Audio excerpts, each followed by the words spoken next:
Halo, kembali lagi di channel YouTube paling Star Super Mega Bintang. Di video kali ini aku akan kembali lagi nih menjelaskan seputar Korea Selatan. Tapi nggak hanya Korea Selatan aja nih, karena di video kali ini aku bakal membandingkan antara kebudayaan Korea dan tempat negara aku tinggal. Aku berasal dari Indonesia, dan di sini kita sama-sama bakal membandingkan antara pariwisata, objek pariwisata yang ada di Korea dan juga objek pariwisata yang ada di Indonesia. Tapi nggak hanya pariwisata aja nih. Di sini aku juga bakal menjelaskan mengenai kebiasaan atau kebudayaan yang berbeda antara orang-orang Indonesia dan juga orang-orang Korea. Lumayan kan, ini menjadi salah satu informasi tambahan untuk kalian yang mungkin belum tahu apa sih perbedaan antara Korea Selatan dan Indonesia, yang secara umum aja ya, tidak secara spesifik, tapi secara umum aja, yang notabene orang-orang biasa melakukan hal seperti itu setiap harinya gitu.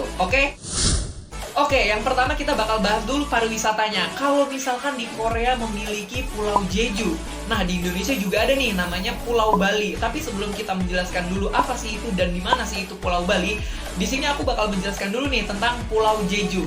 Pulau Jeju adalah salah satu 9 dari provinsi yang ada di Korea Selatan. Pulau ini berada di letak selat Korea, barat daya Provinsi Jeolla Selatan, di mana ia menjadi bagian sebelum menjadi provinsi terpisah pada tahun 1946. Dan beberapa pariwisata yang ada di Pulau Jeju antara lain, yang pertama yaitu Gunung Halla atau Hallasan. Ini adalah salah satu gunung yang ada di Pulau Jeju. Ini adalah mungkin salah satu destinasi wisata menarik yang untuk mungkin kalian ingin kunjungi, ingin mendaki gunung, bisa salah satunya nih di gunung yang ada di Pulau Jeju, yaitu Hallasan. Yang kedua yaitu ada Manjanggul Cave atau Gua Manjanggul. Wisata yang ketiga adalah Jongbang Waterfall atau air terjun Jongbang. Kalau kalian berkunjung ke Pulau Jeju, jangan lupa kalian mencari patung yang namanya Jeju Loveland. Ini adalah salah satu patung yang ada di Pulau Jeju, menjadi patung ikonik. Jangan lupa ketika kalian berkunjung ke pulau ini, jangan lupa ya foto sama patung tersebut.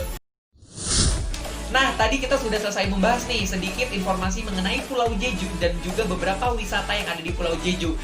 Sekarang kita ingin membandingkan nih pariwisata yang ada di Indonesia, yaitu namanya Pulau Bali. Kalau Korea Selatan memiliki Pulau Jeju, Indonesia juga punya, yaitu namanya Pulau Bali. Apa sih itu dan di mana sih itu Pulau Bali? Bali adalah suatu pulau yang ada di negara Indonesia yang terkenal memiliki pegunungan berapi yang hijau, terasering sawah yang unik, pantai, dan juga terumbu karang yang cantik. Di Pulau Bali juga terdapat beberapa objek wisata religi, seperti Pura Uluwatu yang berdiri di atas tebing. Dan juga di bagian selatan Bali ada pantai yang sangat terkenal, yaitu namanya Pantai Kuta, menawarkan hiburan wisata malam yang tidak pernah henti. Sementara Seminyak, Sanur, dan Nusa Dua dikenal dengan suguhan resort yang sangat populer di Pulau Bali. Pulau Bali juga dikenal dengan tempat untuk rekreasi, dengan yoga dan meditasi.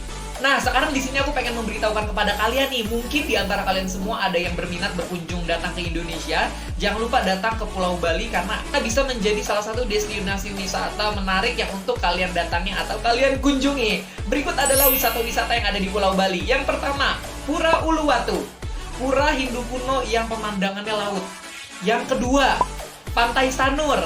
Yang ketiga, Gunung Batur. Gunung Batur adalah gunung yang sangat populer untuk pendakian. Untuk kalian pecinta pendaki gunung, apa salahnya sih untuk mendatangi gunung ini yang ada di Pulau Bali?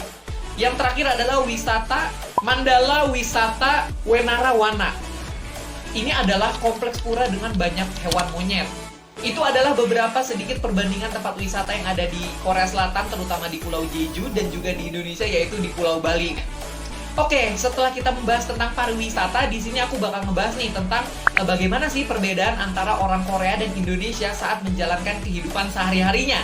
Yang pertama kita bakal bahas dulu mengenai orang Korea ya. Jadi kalau orang Korea itu kalau saling bertemu pasti mereka tetap menundukkan kepala, atau itu yang disebut sebagai etika kesopanan, baik itu yang lebih muda atau yang lebih tua, ataupun yang lebih tua atau yang lebih muda, ataupun sesama teman dekat. Pasti mereka selalu menundukkan kurang lebih 45 derajat sambil mengucapkan annyeonghaseyo. Itu adalah salah satu tindakan kesopanan yang dilakukan menjadi kebiasaan dan kebudayaan kehidupan sehari-hari untuk orang-orang Korea atau warga Korea Selatan. Dan kalau di Indonesia, kalau kita bertemu dengan seseorang yang kita kenal di jalan atau di mall atau mungkin di tempat ibadah atau di tempat lainnya, ketika kita sesama orang Indonesia bertemu, kita berbeda dengan orang Korea. Kalau orang Korea kan menunduk 45 derajat sambil mengucapkan annyeonghaseyo, tapi kalau orang Indonesia kita hanya cukup bersalaman saja dan sambil tersenyum dan sambil menanyakan bagaimana kabarnya. Mungkin kalau bagaimana kabarnya, kalau dalam bahasa Korea kita sering disebut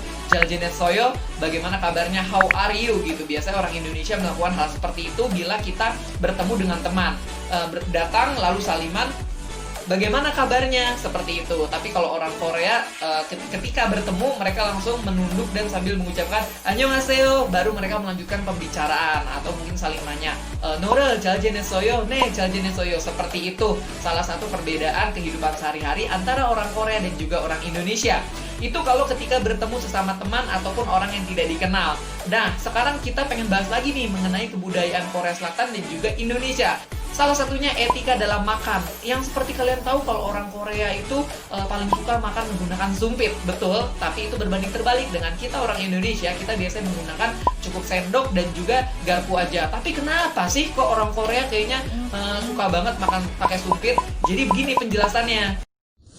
Oke, jadi gini teman-teman, kenapa sih alasannya kok orang Korea tuh seneng banget makan menggunakan sumpit gitu ya? Jadi ada alasan tersendiri khusus ketika pada zaman kerajaan dahulu. Jadi apa sih kisahnya dan ceritanya? Sebelumnya aku ingin memberitahukan kepada kalian bahwa ketika aku mungkin ada kesalahan dalam menyampaikan informasi, mohon tolong benarkan di kolom komentar.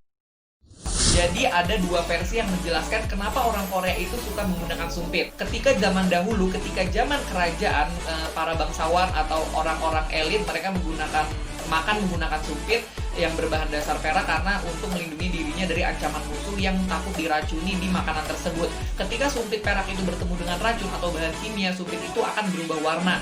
Tapi ada juga penjelasan yang kedua, kenapa orang Korea suka makan pakai menggunakan sumpit, karena supaya nasinya itu tidak lengket di sendok pada saat dimakan. Jadi mengambilnya itu menggunakan sumpit gitu loh ketika mereka ingin makan. Jadi seperti itu mungkin informasi yang bisa aku berikan mengenai perbandingan dan perbedaan antara Korea Selatan dan juga Indonesia dalam bidang pariwisata dan juga kebudayaan. Oke, sekian dulu video kali ini. Oh iya, jangan lupa kalian cek deskripsi di bawah ini. Aku di situ udah mencantumkan 3 link channel YouTube yang harus kalian subscribe. Yang pertama milik Korean.net, yang kedua milik K-Influencer, terus yang ketiga yang milik Korean in the World. Dan jangan lupa juga subscribe channel YouTube aku, Torik Cetar, dan nyalain lonceng notifikasinya untuk selalu tahu dan update mengenai video-video terbaru seputar Korea Selatan dan juga Indonesia. Oke, terima kasih banyak telah menonton video ini dari awal sampai akhir. Jangan lupa untuk like, komen, dan juga subscribe channel YouTube ini, oke?